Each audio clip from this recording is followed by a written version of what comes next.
नमस्कार, आदाब, सत श्री अकाल। मैं हूं आपका दोस्त, आपका होस्ट शुभेंदु चौहान। आप लोगों का स्वागत करता हूं इस सेशन के अंदर, जहां पर हम लोग द हिंदू की कुछ ऐसी खबरें और एडिटोरियल के ऊपर चर्चा करेंगे जिन्हें पढ़कर निश्चित ही आप लोगों की प्रिपरेशन के अंदर आप लोगों को बेटर एज मिलेगी। बट उन सबके पहले आप लोग मेरे साथ में साथ टेलीग्राम ग्रुप के ऊपर जुड़ सकते हो। क्लास की अपडेट पीडीएफ आपको हमें मिल जाती है। इसके अलावा रोज सुबह 9 बजे ये क्लास यानी कि द हिंदू एनालिसिस की क्लास मेरे द्वारा पाथफाइंडर चैनल के ऊपर अपलोड की जाती है। तो आप लोग पाथफाइंडर चैनल को बिल्कुल भी सब्सक्राइब करना मत भूलना। इसके अलावा अगर आप लोग को अनअकैडमी के ऊपर सब्सक्रिप्शन लेना है, हाई टाइम दोस्तों, जहां पर अगर आप लोग कोड यूज करोगे SRC10 तो आप लोगों को 10 नहीं बल्कि 20% तक का डिस्काउंट मिलेगा। साथ में आप लोगों को मेरे द्वारा पर्सनली 1-on-1 मेंटरशिप मिलेगी। आज दोस्तों हम लोग ये सारे टॉपिक्स के ऊपर चर्चा करने वाले हैं जो कि यूपीएससी पॉइंट ऑफ व्यू से इंपॉर्टेंट है। क्यों है वो मैं ड्यूरिंग द सेशन आपको बताता रहूंगा। सबसे पहले बात करते हैं एडिटोरियल के ऊपर। आज 2 एडिटोरियल है जो इंपॉर्टेंट लगे। सबसे पहला एडिटोरियल है the future of the old times in India. देखो ये सोसाइटी पॉइंट ऑफ व्यू से इंपॉर्टेंट है। वल्नरेबल सेक्शन है ना, issues related to the population करके जो कीवर्ड लिखे हुए हैं उससे डायरेक्टली रिलेवेंट है। कई बार क्वेश्चन भी आए हैं एल्डरली पॉपुलेशन से रिलेटेड। तो चलिए समझने की कोशिश करते हैं क्या हुआ है। तो देखो यार, भारत के अंदर 1940 का वर्ष था। 1940 के जो वर्ष हुआ करता था उस समय पर भारत के अंदर जो लाइफ एक्सपेक्टेंसी थी वो महज 32 साल थी, 32 वर्ष। हम लोगों को लगता है पुराने समय पे लोग ज्यादा जीते थे, ऐसा नहीं था। पुराने समय पे जो लाइफ एक्सपेक्टेंसी थी वो कम थी। कुछ एक्सेप्शनल लोग हैं जो आपकी जनरेशन तक आए हैं तो आपको लगता है कि नहीं ये लोग तो ज्यादा जीते थे, पर उस समय पर उम्र जो है वो कम होती थी। ऑफिशियल रिकॉर्ड ये बताता है कि 32 लाइफ एक्सपेक्टेंसी हुआ करती थी। आज के समय पर भारत के अंदर लगभग लाइफ एक्सपेक्टेंसी 70 तक पहुंचने वाली है। मतलब हम लोग ज्यादा जी रहे हैं एक तरफ, मतलब हमारी जो आबादी है उसके अंदर आने वाले समय में बुजुर्ग लोग जो है वो ज्यादा मिलने वाले हैं। नॉट जस्ट दिस, जो छोटे यानी कि छोटे बच्चों जो जन्म ले रहे हैं, जन्म लेने वाले बच्चे कितने हैं। तो पहले क्या होता था, फर्टिलिटी रेट जो है वो ज्यादा हुआ करता था। अरे भैया, मौत अगर ज्यादा होगी तो फर्टिलिटी रेट भी तो ज्यादा होगा। पेरेंट्स क्या सोचेंगे, पेरेंट्स सोचेंगे कि यार 5-6 करते हैं, कम से कम 1-2 तो बुढ़ापे तक पहुंचेगा। ये सोच के बच्चे जो है वो ज्यादा होते थे, जिसके कारण से फर्टिलिटी रेट जो पहले 5-6 हुआ करता था वो अब कम होते होते 2.1 पे आ चुका है ना। 2.0 पिछला रिकॉर्ड बताता है। तो ये क्या दर्शाता है, ये दर्शाता है कि यार जो बच्चे नए जन्म ले रहे हैं वो कम है और ज्यादा उम्र तक लोग जी रहे हैं। तो आने वाले समय में आज जो देश जवान है वो आने वाले समय में बूढ़ा होगा। मतलब हम लोगों की आबादी जब बूढ़ी होगी तब तक एक बड़ी आबादी बूढ़ी हो चुकी होगी और यंग जनरेशन जो है वो इतनी आ नहीं रही है, जिसके कारण से बुजुर्ग अवस्था जो है वो बढ़ने वाली है। अब बुजुर्ग अवस्था बढ़ती है तो उसकी वजह से इशू क्या होता है। तो यार अगर आपने किसी बुजुर्ग को देखा होगा वैसे तो क्या होता है कि यहाँ पर ना एक तो बॉडीली प्रॉब्लम होने की शुरुआत हो जाती है, फिजिकल बीमारियां होने की शुरुआत होती है। दूसरा क्या है कि है ना, परमानेंट डिसेबिलिटी क्रिएट होने लगती है, दिखाई नहीं देने लगता है, कई सालों को सुनाई नहीं देने लगता है, कई सालों का जो गला है वो खराब हो जाता है कि बोल नहीं पाते हैं, कुछ लोग चल उठ बैठ नहीं पाते हैं। इस तरीके के इश्यूज भी आपको देखने को मिलेंगे। तो एक तो ये फिजिकल प्रॉब्लम देखने को मिलती है। दूसरा क्या है कि मतलब अपनी ही फैमिली के द्वारा, अपने ही बच्चे के द्वारा अबंडन कर दिया जाता है। अगर साथ में रखा भी जाता है तो बहुत बुरी तरीके से कई बार ट्रीट किया जाता है और ये मैक्सिमम ऑफ द केसेस के अंदर भारत के अंदर देखने को मिला है। जिसके कारण से क्या हो रहा है, इसके वजह से हो ये रहा है कि यार एक तो घर में वो सपोर्ट नहीं मिल रहा है, ऐसा लग रहा है जैसे इनके ऊपर एहसान कर रहे हैं इनको रख के। साथ में क्या हो रहा है कि यार फिजिकल डिसेबिलिटी भी क्रिएट हो रही है, जिसके कारण से ज्यादा उठा बैठा चला जा नहीं रहा। इसकी वजह से ना डिप्रेशन के केसेस काफी ज्यादा मिलते हैं बुजुर्ग अवस्था में।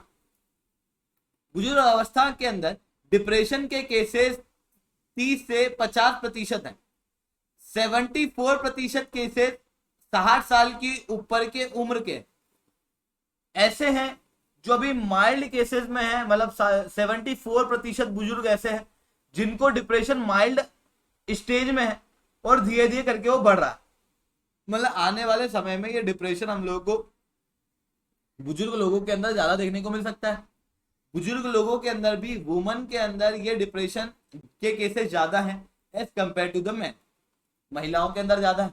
अब ये डिप्रेशन का कारण क्या है, तो मैंने बताया कि यार फिजिकल डिसेबिलिटी है, साथ में घर के अंदर अबंडन कर दिया गया है। अबंडन करने के पास बाद में उनके पास में वो फाइनेंशियल रिसोर्स नहीं है कि वो लोग अपना जो डेली का कामकाज है वो कर सके, जिसके कारण से वो फैमिली के ऊपर डिपेंडेंट है, और फैमिली के ऊपर डिपेंडेंसी होने के कारण फैमिली जो है वो उनके ऊपर प्रताड़नाएं कर रही है। ऐसी कंडीशन में क्या किया जा सकता है कि इस डिप्रेशन को कंट्रोल करने के लिए कैश पहुंचाया जा सकता है बुजुर्गों तक। पर केवल मैं भी मान रहा हूं कि यार डिप्रेशन का एकमात्र कारण पॉवर्टी नहीं है, पर एक बड़ा कारण पॉवर्टी है। तो फिर पेंशन स्कीम जो है वो बुजुर्गों तक पहुंचना चाहिए। तो सर हम लोग चला तो नहीं आज के समय में पेंशन स्कीम। आज के समय में भारत के अंदर नेशनल सोशल असिस्टेंस प्रोग्राम चल रहा है, एनएसएपी चल रहा है। पर ये प्रोग्राम किनके लिए है, एक बार सोचो विचार करो, तो आप पाओगे कि यार ये जो प्रोग्राम चलता है ये केवल बिलो पॉवर्टी लाइन की फैमिलीज के लिए है। मतलब ऐसे बुजुर्ग लोग जो कि बिलो पॉवर्टी लाइन से बिलोंग करते हैं, फर्स्ट थिंग। सेकेंड थिंग कि यहाँ पर जो पैसे दिए जा रहे हैं वो 200 रुपए प्रति महीना 2006 में था, वो अब बढ़ के 300 रुपए प्रति महीना हुआ, वो भी विडोज के लिए। बाकी लोगों के अंदर तो एक बड़ी आबादी बुजुर्ग की तो पेंशन ले ही नहीं पाती। इसके पीछे क्या कारण है कि पेंशन नहीं ले पाती है? पहली चीज है टारगेटिंग। देखो हम लोगों ने टारगेट कर दिया है कि यार बिलो पॉवर्टी लाइन के बुजुर्गों को ही हम लोग क्या देंगे, पेंशन देंगे। पर एक इशू ये भी तो समझो कि केवल बिलो पॉवर्टी लाइन के लोग ही अबंडन नहीं हो रहे हैं। मतलब जब बुजुर्ग अवस्था आती है तो बुजुर्ग अवस्था आते आते वल्नरेबल बुजुर्ग वो भी हो रहा है जो एक वेल ऑफ फैमिली में रह रहा है, घर के अंदर सब कुछ है पर उसके बावजूद भी उसको कुछ नहीं मिल रहा है, ऐसी भी हालत है। परिवार अच्छा कमा रहा है पर माता पिता जो है वो घर के बाहर रह रहे हैं, ऐसी भी हालत है। ऐसी कंडीशन के अंदर ये टारगेटिंग वाला इशू जो है वो गड़बड़ कर जाता है। दूसरा कि अगर कोई व्यक्ति बिलो पॉवर्टी लाइन है, विडो को स्पेशली पेंशन दी जा रही है, तो she has to submit the document of her Aadhaar card, document of her husband death certificate, अपने पति का डेथ सर्टिफिकेट सबमिट करना पड़ेगा। उसके बाद भी 10 प्रकार के और फॉर्म, वो सारे फॉर्म भरने के मतलब वो सारे फॉर्म वॉर्म भर के वो सारे डॉक्यूमेंट लाना एक बुजुर्ग के लिए, क्या आपको नहीं लगता एक इशू वाली बात है? भारत एक ऐसा देश जहां पर बुजुर्ग लोगों को एक समय पर अपनी बर्थ ऑफ डेथ ही नहीं पता है, डेट ऑफ बर्थ ही नहीं पता है, बर्थ ऑफ डेथ कह रहा हूं, डेट ऑफ बर्थ ही नहीं पता है। वहां पर आप कह रहे हो कि यार आप लोग डॉक्यूमेंट लेके आ जाओ जमाने भर के, तो क्या वो डॉक्यूमेंट उनके पास में संभले हुए होंगे? जिसके कारण से अधिकतर बुजुर्ग लोग जो हैं उनको वो एलिजिबल होने के बावजूद पेंशन नहीं ले पा रहे हैं। क्यों? टारगेटिंग के कारण। तमिलनाडु के अंदर भारी आबादी को पेंशन देने की बात की जाती है पर अधिकतर लोग पेंशन ले नहीं पाते। और पेंशन कौन नहीं ले पाते? वो लोग जो बहुत ही ज्यादा गरीब है, जिनके पास में बहुत ही कम पैसे हैं, जो एकदम पुअरर ऑफ द पुअरेस्ट है, पुअर ऑफ द पुअर।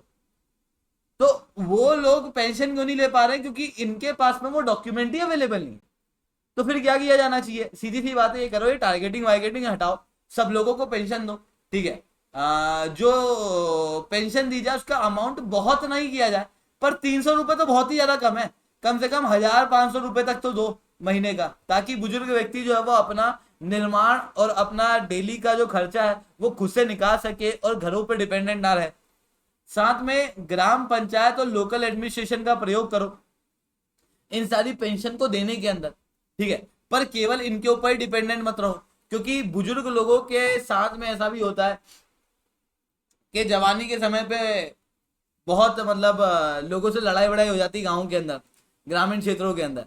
अब ना कोई नया लड़का जो है वो अभी पंचायत के अंदर आके बैठ गया है और बुजुर्ग व्यक्ति जो है उसके परिवार वालों से इसकी लड़ाई है, तो फिर वो पेंशन जो है वो उस बुजुर्ग को नहीं मिलेगी। तो केवल पंचायत पर डिपेंडेंट ना रहो, लोकल एडमिनिस्ट्रेशन का प्रयोग करो, पर केवल उसके ऊपर डिपेंडेंट ना रहो पेंशन के अंदर, और अमाउंट जो है उसको थोड़ा सा इंक्रीज करो। इसके अलावा वाटर क्राइसिस, वाटर स्कैर्सिटी, देखो अगर यूपीएससी की तैयारी कर रहे हो, वाटर स्कैर्सिटी के ऊपर अपने डाटा नहीं रखे हुए या फिर फ्लड के ऊपर डाटा नहीं रखे हुए तो अपनी कब्र खुद खोद रहे हो। हर साल एक दो क्वेश्चन पानी से ऊपर मिलता ही है, वही या तो फ्लड ड्रॉट। कभी अर्बन फ्लडिंग हो जाती है, तो कभी हिमालयन फ्लडिंग हो जाती है, कभी फ्लैश फ्लडिंग हो जाती है, तो कभी फ्लडिंग ओवरऑल हो जाती है, कभी ड्रॉट हो जाता है, कभी एक्सट्रीम क्लाइमेटिक इवेंट हो जाता है, तो कभी यही चीज हो जाती है, किस तरीके से वाटर हार्वेस्टिंग करें, किस तरीके से वाटर के जो वाटर शेड है उनको मैनेज करें, और वो किस तरीके से फ्लड और ड्रॉट को रोकने में मदद करेंगे। हर साल एक दो क्वेश्चन आपको मिलेगा, हर साल मिनिमम 2 क्वेश्चन तो मेरे को दिखे ही हैं। 2019 के अंदर केवल 1 क्वेश्चन था, otherwise 2 question 2 question 2 question water से रिलेटेड मेंस के अंदर आते ही हैं। तो फिर इसके ऊपर ना अपने डाटा जो है वो तैयार रखो। अब देखो यार, इसके अंदर क्या कहा गया है कि इंडिया जो है वो उसका वाटर कैसे लगातार बढ़ रहा है। रिसेंटली यूनेस्को के अंदर क्या हुआ था, वर्ल्ड वाटर डेवलपमेंट रिपोर्ट निकाली गई थी 2022 के अंदर, जिसके अंदर ये कहा गया था कि यार पानी जो है वो एक ग्लोबल कंसर्न हो चुका है, क्योंकि लोगों के पास में पानी की अवेलेबिलिटी नहीं है। वर्ल्ड वाटर डे के दिन 2007 के अंदर जो थीम रखी थी वो coping with the water stress रखी थी। फूड एंड एग्रीकल्चर ऑर्गेनाइजेशन ये कहती है कि पूरे विश्व के अंदर मिलियंस ऑफ लोग ऐसे हैं जिनके पास पानी नहीं है जीने के लिए या जीवन निर्वाह के लिए। भारत के अंदर नीति आयोग कहती है कि भारत के अंदर 600 मिलियन लोग 1.3 बिलियन की आबादी तक पहुंचने वाला है ये देश। उसमें से 50% के आसपास की आबादी, 45% होगा वैसे, तो वो आबादी जो है वो वाटर स्ट्रेस झेल रही है, एक्यूट वाटर स्टोरेज की प्रॉब्लम जो है वो झेल रही है। 2/3 ऑफ द पॉपुलेशन को कभी ना कभी पानी का स्ट्रेस जो है वो भारत के अंदर झेलना पड़ता है। इतना ही नहीं, आजकल तो एक और नई चीज होने लगी है।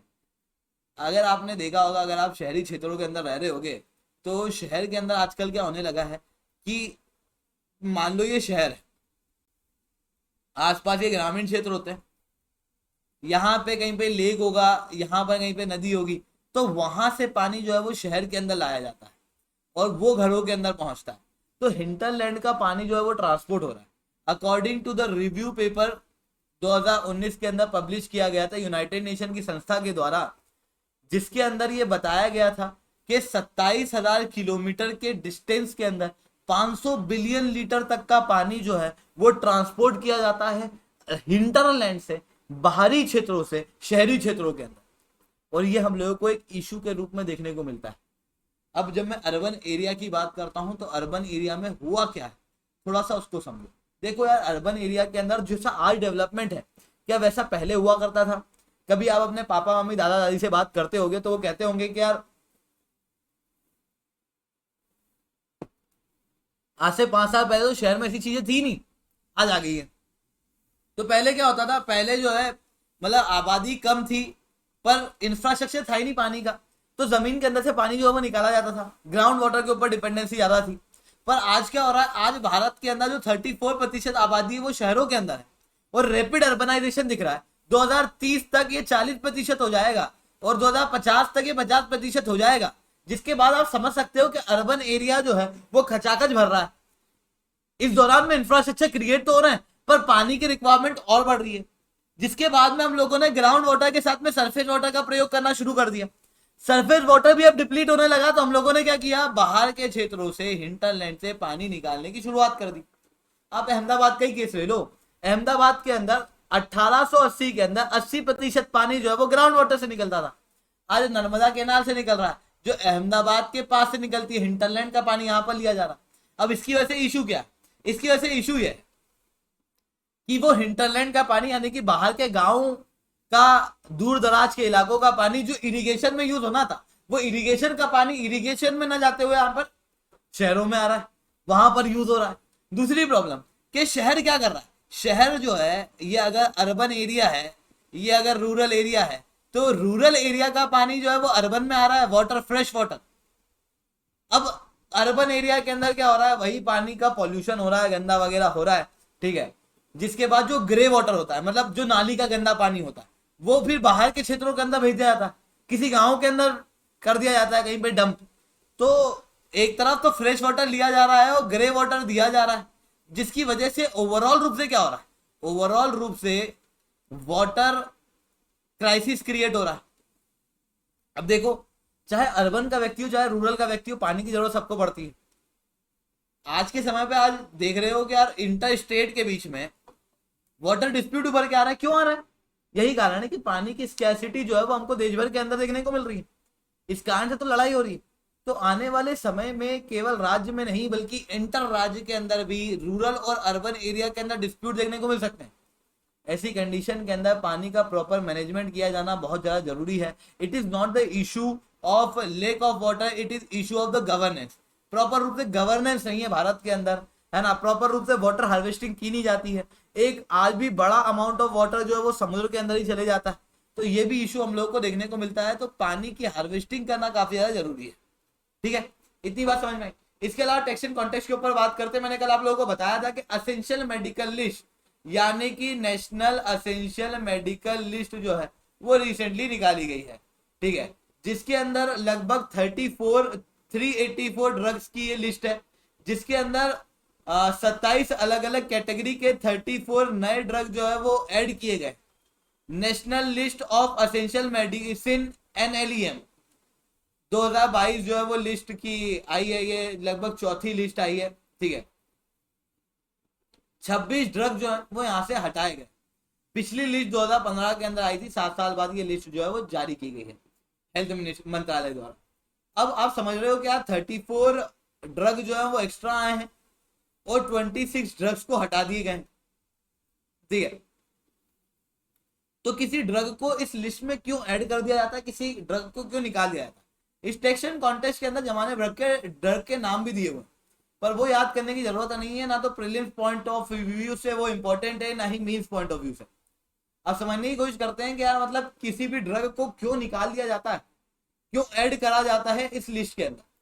अगर कोई ड्रग ऐसा है जो कोई नई बीमारी को ठीक करने में काफी ज्यादा सक्षम है और पब्लिक हेल्थ प्रॉब्लम को ठीक कर रहा है, तो उसको हम लोग इस लिस्ट के अंदर एड अप कर देंगे। रिसेंटली कोई ड्रग निकला जिसे drug controller general of India ने अप्रूवल दे दिया, तो उसे क्या कर सकते हैं हम लोग इस लिस्ट के अंदर ऐड कर देंगे। अगर हमको साइंटिफिक रीजन मिल जाते हैं कि यार पहले एक ड्रग था उसको ऐड नहीं किया गया, हमको लग रहा था कि सेफ नहीं है, पर अभी रीजन मिल जाता है कि नहीं ये तो सेफ है, तो उसको इस लिस्ट के अंदर ऐड कर दिया जाता है। अगर कोई ड्रग ऐसा है जो ऑलरेडी लिस्ट के अंदर है, पर एक और दूसरा ड्रग है जो अभी अभी निकला पर वो सस्ता है, कॉस्ट इफेक्टिव है, तो उसे भी यहाँ पर ऐड कर दिया जाता है। National health program of India के तहत अगर रिकमेंड किया गया है तो वो यहाँ पर ऐड कर दिया जाता है। जैसे मल्टीपल, जैसे बुखार की भी, बुखार आ रहा है मेरे को, 4-5 दवाइयां हैं, उन 4-5 दवाइयों में से कोई एक दवाई जो कि काफी ज्यादा लोगों को सूट करती है, काफी अच्छी क्वालिटी की है, सेफ है, इफिशिएंट है और कॉस्ट इफेक्टिव है, उसे इस लिस्ट के अंदर ऐड कर दिया जाता है। वहीं किसे इस लिस्ट से हटा दिया जाता है? कोई मेडिसिन ऐसी है जो इंडिया की इस लिस्ट के अंदर है पर उसका बैन कर दिया गया भारत के अंदर, उसको निकाल देंगे।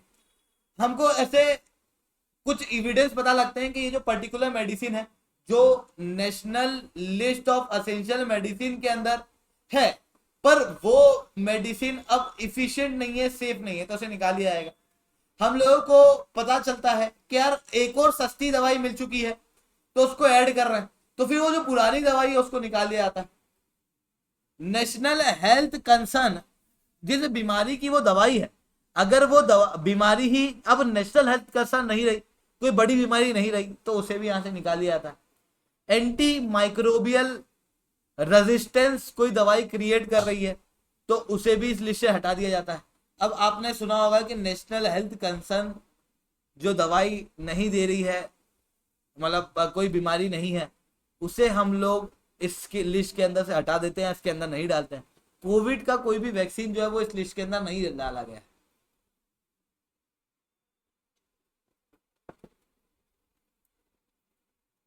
क्योंकि इसके पीछे रीजन ये नहीं है कि कोविड खत्म हो गया, अब रिस्क नहीं है, अब कुछ भी नहीं है, कोविड तो क्या है ना, तो वो नहीं हुआ। एक्चुअल में हुआ ये कि हम लोग चाहते हैं कि और ज्यादा कंपनियां जो है वो उभर के आए और जो कोविड के वैक्सीन जो है वो बने। अब इस लिस्ट को बनाया क्यों जाता है, तो आप समझ रहे हो कि इस लिस्ट को जब बनाया जा रहा है तो एक वैक्सीन की सेफ्टी को देखा जा रहा है, एक दवाई की सेफ्टी को देखा जा रहा है कि लोगों के लिए क्या वो सेफ है, उसकी इफिशियंसी को देखा जा रहा है कि क्या वो इफिशियंट है। इफिशियंसी देख ली ना, तो उसके बाद फिर देखा जा रहा है कि यार कॉस्ट इफेक्टिव है या नहीं। कॉस्ट इफेक्टिव नहीं भी है तो प्राइस को रेगुलेट गवर्नमेंट द्वारा किया जा रहा है, दवाई को कॉस्ट इफेक्टिव बनाया जा रहा है, तो क्या हो रहा है कि मेडिसिन को सेफ, इफिशिएंट और कॉस्ट इफेक्टिव बनाने की कोशिश की जा रही है। साथ में इसकी वजह से लोगों को ड्रग्स के नॉलेज हो रहे हैं, साथ में इसकी वजह से health insurance policy, prescribing habits को इम्प्रूव करना। ऐसा ना हो कि यार दवाई जो कोई पैसे दे रहा है उसकी की दवाई लिखे जा रहा है। असेंशियल मेडिसिन की दवाई जो होती है जनरली डॉक्टर जो है वो उसको ज़्यादा प्रीफर करता है, तो उसकी वजह से क्या होता है कि यार प्रिस्क्राइबिंग हैबिट जो है वो ठीक हो जाती है। देन मेडिकल एजुकेशन लोगों को हो जाती है, ट्रेनिंग और ड्राफ्टिंग फार्मास्यूटिकल पॉलिसीज के अंदर भी मदद मिलती है, और procedural policy, drug procedural policy के अंदर भी मदद मिलती है। तो इस लिस्ट का काफ़ी उपयोग रहता है। 1996 के अंदर पहली लिस्ट बनी थी, 2003, 11, 15 और फिर अभी 2022 के अंदर ये चौथी लिस्ट निकली है। ठीक है, इसके अलावा देखते हैं खबरों के ऊपर GS2 के अंदर क्या खास है। तो 4 ट्राइब को ST लिस्ट के अंदर ऐड किया गया है। कई बार क्वेश्चन पूछे गए हैं प्रीलिम्स के अंदर, केवल ये प्रीलिम्स पॉइंट ऑफ व्यू से टॉपिक इंपॉर्टेंट है। कई बार पूछे गए हैं कि यार ये जो पर्टिकुलर ट्राइब है ये कौन से राज्य से बिलोंग करती है। ठीक है, तो अभी जो 4 शेड्यूल ट्राइब को यूनियन कैबिनेट मंत्रालय द्वारा मंजूरी दे दी गई है, उन 4 ट्राइब के अंदर नाम मिलेंगे। हत्ती ट्राइब जो कि ट्रांसगिरी रीजन के अंदर है, जो कि हिमाचल प्रदेश में है। ठीक है, हत्ती ट्राइब याद रखना हिमाचल प्रदेश के अंदर है। नरी, कोरावन और कुरीविकरन ये दोनों तमिलनाडु की ट्राइब्स हैं। भीजिया ट्राइब जो है वो झारखंड, उड़ीसा और छत्तीसगढ़ में मिलती है। झारखंड और उड़ीसा के अंदर इनको ऑलरेडी ट्राइब का, शेड्यूल ट्राइब का दर्जा दिया हुआ था, अब इसे छत्तीसगढ़ में भी मिल गया है। सब 3 राज्यों में कैसे? देखो यार, ट्राइब जो है वो आज से नहीं रह रही है, जब राज्य बने तब से नहीं रह रही है। ये ट्राइब जो है वो राज्य के बनने से पहले से रह रही है। जब इंडिया जो है वो एज ए नेशन, जब अंग्रेजों का शासन हुआ करता था भारत में, तब भी ये ट्राइब थी। अब ये ट्राइब जो है थी वो पर्टिकुलर एरिया के अंदर थी। जैसे मान लो इस एरिया के अंदर थी, ये वाला पूरा एरिया, यहाँ पर ऐसे पंछी जैसा झारखंड बना हुआ है, नीचे यहाँ पर ऐसे छत्तीसगढ़ बना हुआ है, इधर की तरफ ये उड़ीसा बना हुआ है। ये तीनों राज्य आपस में बॉर्डर शेयर करते हैं। तो अब क्या ट्राइब ये बोलेगी नहीं नहीं नहीं एक ही राज्य में जाके रहूंगी? आपने वहां पे बॉर्डर बना दी है, अलग अलग राज्य बन गए, पर ट्राइब तो वहीं रह रही है ना। तो ट्राइब जो है वो मल्टीपल राज्यों के अंदर रह सकती है, पर वो फिर रहेगी एक साथ, वो बॉर्डर के इलाकों के अंदर रहती है। ठीक है, तो वो उस तरीके का इशू मिल जाता है। इस कारण से तमिलनाडु, छत्तीसगढ़ और उड़ीसा के अंदर ये ट्राइब जो है वो मिलती है, बिजिया ट्राइब, बिंजिया ट्राइब। इसके अलावा गोंड ट्राइब एक ट्राइब है जो यूपी के अंदर मिलती है। दक्षिण भारत में भी गोंड ट्राइब हमको नाम सुनने को मिलता है। तो यूपी के अंदर लगभग 13 डिस्ट्रिक्ट के अंदर गोंड ट्राइब है, जो SC लिस्ट में थी उनको ST का दर्जा दे दिया है। ठीक है, अब किसको SC का दर्जा दिया, किसको ST का, no need to remember, question नहीं पूछा है अभी तक, तो वो यहीं पे सीमित है कि ट्राइब कौन से राज्य पे बिलोंग करती है। और जनरली शेड्यूल ट्राइब या फिर particularly vulnerable tribal group PVTGs के बारे में पूछा जाता है। ठीक है, इसके अलावा देखो यार, इन ट्राइब्स को शेड्यूल ट्राइब का दर्जा दिया गया, किसने दिया? सेंट्रल गवर्नमेंट ने। मतलब भारतीय संविधान क्या कहता है? भारतीय संविधान क्या ये नहीं बताता कौन सी ट्राइब को हम लोग रिजर्वेशन देंगे? नहीं, आर्टिकल 341 और article 342 of the Indian constitution के अंदर ये लिखा है कि ऐसे लोग जो अभी तक प्रताड़ित होते हुए आए हैं वो शेड्यूल कास्ट है और वो शेड्यूल ट्राइब्स हैं, तो उन लोगों को हमको अधिकार देना चाहिए। पर कौन है ये शेड्यूल कास्ट, कौन सी कास्ट है, कौन सी ट्राइब है, वो मेंशन नहीं है, जिसके कारण से फिर इश्यूज देखने को मिलते हैं। National commission for schedule caste और शेड्यूल ट्राइब के द्वारा रिकमेंडेशन दिए जाते हैं, है ना। कई बार सेंट्रल गवर्नमेंट खुद से नई ट्राइब जो है उनको शेड्यूल कास्ट और शेड्यूल ट्राइब घोषित कर देती है। इसके अलावा 33 साल बाद जम्मू कश्मीर के अंदर एक लेग का एक्सेस NCC को मिला है। 1989 के बाद से श्रीनगर के आसपास वाले क्षेत्रों के अंदर जो मिलिटेंसी हुई, उसके बाद से NCC को यहाँ पर कोई पावर नहीं मिली। याद रखने की जरूरत नहीं है, बस ये लेक याद रख लेना। लेक का नाम है मनासबल लेक। ये आपको जम्मू कश्मीर के अंदर मिलेगा, श्रीनगर के पास में, इस जगह पे। ठीक है, अगर मैप बेस्ड क्वेश्चन आता है तो ही आएगा, नहीं तो नहीं। इतना कोई बहुत बड़ी खबर नहीं है ये। ठीक है, इसके अलावा इलेक्शन कमीशन ऑफ इंडिया ने कहा है कि हेड स्पीच के खिलाफ कोई स्पेसिफिक लॉ नहीं है। अब पहले तो समझो क्या हेड स्पीच होती क्या है। तो भारत के अंदर किसी भी कानून में हेड स्पीच डिफाइन नहीं है। इवन दुनिया के किसी भी कानून के अंदर हेड स्पीच डिफाइन नहीं है। तो हम लोग कहते हैं कि यार ऐसा तरीका जिसके अंदर बोल के, चिल्ला के, कह के, लिख के, किसी सिंबल के जरिए या किसी पोस्ट के जरिए आप कुछ ऐसा डालते हो जिसकी वजह से दूसरी कम्युनिटी के खिलाफ हेटर्ड क्रिएट होता है, दूसरे कम्युनिटी के सेंटीमेंट जो है वो गड़बड़ होते हैं, मतलब उनको हानि होती है, आप वॉयलेंस प्रमोट करते हो, इन सबको हम लोग हेट स्पीच कहते हैं। अब ये जो हेट स्पीच है, इस हेट स्पीच के खिलाफ भारत के अंदर कौन कौन से कानून है? तो आर्टिकल 19 क्लॉज 2 क्या कहता है कि लोगों के पास में, article 19 clause 1 clause A of the Indian constitution के तहत लोगों के पास में बोलने का अधिकार है। लोग बोल सकते हैं, अपने आप को एक्सप्रेस कर सकते हैं, पर आर्टिकल 19 क्लॉज 2 रेस्ट्रिक्शन लगाता है कि इस तरीके का कुछ नहीं बोलेंगे कि पब्लिक ऑर्डर जो है वो टूट जाए।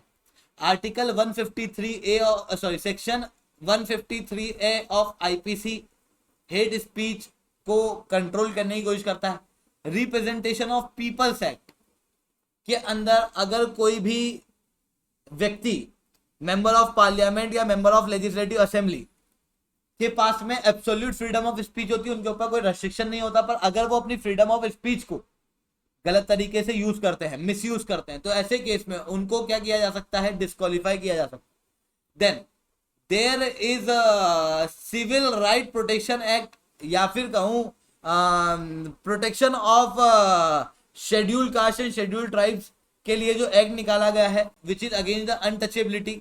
ठीक है, तो उस एक्ट के तहत अगर आप किसी भी रूप से अनटचेबिलिटी को प्रीच करते हो तो भी आपके ऊपर एक्शन लिए जा सकते हैं। तो ये हेट स्पीच के खिलाफ कानून हम लोगों को भारत के अंदर देखने को मिलते हैं सारे प्रकार के, क्योंकि हेट स्पीच जो है वो लगातार खबरों के अंदर रहती है। इससे रिलेटेड क्वेश्चन बिल्कुल से पूछा जा सकता है, क्योंकि भारतीय संविधान, मतलब क्योंकि यूपीएससी के सिलेबस के अंदर कहा गया features of constitution of India, जिसके अंदर फंडामेंटल राइट भी आती है। सैलिएंट फीचर आपने पढ़े होंगे, तो उसके अंदर फंडामेंटल राइट भी आती है। फंडामेंटल राइट के ऊपर रेस्ट्रिक्शन है हेट स्पीच, तो इसके ऊपर क्वेश्चन जरूर से पूछा जा सकता है। कई बार फंडामेंटल राइट से क्वेश्चन पूछे गए, ठीक है, इसलिए मैं इसको थोड़ा डिटेल में पढ़ा रहा हूँ। ठीक है, इसके अलावा हेट स्पीच की वजह से प्रॉब्लम क्या होती है? देखो, हेट स्पीच की वजह से दूसरी कम्युनिटी के सेंटीमेंट वगैरह बिगड़ रहा है। ऐसी कंडीशन में दो कम्युनिटी के बीच में हेटर्ड क्रिएट होता है, वायलेंस क्रिएट होता है, पब्लिक ऑर्डर जो है वो खराब होता है। इसकी वजह से क्या होता है कि यार प्रॉब्लम जो है वो हेट स्पीच की वजह से हम लोगों को कम्युनलिज्म की भी देश के अंदर देखने को मिलती है, राइट्स देखने को मिल जाते हैं कई बार। ठीक है, कई बार वोट बैंक पॉलिटिक्स जो है वो इसी चीज की वजह से प्रमोट होती हुई दिखती है। तो हम लोग इसके खिलाफ आज तक कोई कानून क्यों नहीं निकाले? अरे दिक्कत है। दिक्कत क्या है कि जब भी हेट स्पीच के खिलाफ हम लोग कानून निकालते हैं तो article 19 clause 1 clause A of the Indian constitution जो कहता है freedom of speech and expression, उसको वो वायलेट कर जाता है, जिसके बाद सुप्रीम कोर्ट जो है वो उस हेट स्पीच के कानून को स्ट्रक डाउन कर देता है। First thing. सेकेंड थिंग, डर ये रहता है कि हेट स्पीच का कोई एक पर्टिकुलर डेफिनेशन है ही नहीं, कोई पर्टिकुलर डेफिनेशन ना इंडिया लेवल पे ना इंटरनेशनल लेवल पे। ऐसी कंडीशन के अंदर किस चीज को हेट स्पीच है नहीं पता, वो भी गवर्नमेंट के इंटरप्रिटेशन के ऊपर जा सकती है, और गवर्नमेंट के इंटरप्रिटेशन के ऊपर जाएगी तो फिर वो एक पर्टिकुलर कम्युनिटी को टारगेट करने के लगेगी। तो ये इश्यूज जो है वो हम लोगों को देखने को मिलेंगे, जिसके कारण से हेट स्पीच के लिए कानून बनाना थोड़ा सा मुश्किल हो जाता है। तो फिर क्या किया जाए? सेक्युलरिज्म को प्रमोट किया जाए, यूनिफॉर्म सिविल कोड को प्रमोट किया जाए, रीजनल आइडेंटिटी को कम करते हुए नेशनल आइडेंटिटी को प्रमोट किया जाए, क्योंकि हेट स्पीच केवल धर्म के आधार पे नहीं होती है, ये रीजन के आधार पे भी होती है, कई बार ये कास्ट के आधार पे होती है। तो रिलीजियस लीडर, कास्ट के लीडर, है ना, रिलीजियस जितने भी सेंट वगैरह होते हैं, उन लोगों को आगे लेके आया जाए, उन लोगों के द्वारा लोगों के अंदर अवेयरनेस फैलाई जाए कि इस तरीके की चीजें जो है, ये हेट स्पीच वगैरह जो है उनको रोको। आईटी के नियमों का प्रयोग किया जाए, आईटी के नियम जो निकाले गए थे जिसके अंदर हेट स्पीच के ऊपर रोक जो है वो लगाई गई है। इंफॉर्मेशन टेक्नोलॉजी एक्ट का प्रयोग करो, ये सारी चीजें करो। इसके अलावा Shanghai cooperation organisation fight the west tech dictatorship, ball by ball commentary पढ़ने की जरूरत नहीं है। भारत ने क्या किया है, कंसर्न शो किया है कि यार मतलब भारत ने क्लियर किया है कि Shanghai cooperation organisation anti west dictators नहीं है, क्योंकि यहाँ पर मतलब टर्की से एर्डोगान साहब हैं, ठीक है, आपको प्रेसिडेंट रशिया के व्लादिमीर पुतिन दिखेंगे जो यहाँ पर इस मीटिंग के अंदर आएंगे, टर्की को एज अ गेस्ट इनवाइट किया गया, ठीक है। इसके अलावा चाइना के जी जिनपिंग दिखेंगे, इसके अलावा आपको ईरान के प्रेसिडेंट इब्राहिम रेजिन दिखेंगे। तो ये सारे लोग जो है वो वेस्टर्न कंट्रियों के द्वारा डिक्टेटर माने जाते हैं, तो भारत ने उस चीज को क्लियर किया है, पर इसको कोई नोट करने की जरूरत नहीं। मैंने आपको कल पहले ही बता दिया था कि शंघाई कोऑपरेशन ऑर्गेनाइजेशन जो कह रहा है कि सिक्योरिटी मेंटेन करेंगे, वो सिक्योरिटी मेंटेन नहीं कर रहा है। ठीक है, यहाँ पर को बायलैटरल टॉक्स की जाएगी, उसके ऊपर खबर है। अब आपको कोई नया बच्चा होगा ना, उसको लगेगा अरे इंपॉर्टेंट है, वो पढ़ने बैठ जाएगा। बायलैटरल टॉक्स रखेंगे शंघाई कोऑपरेशन ऑर्गेनाइजेशन में, अभी से क्यों पढ़े?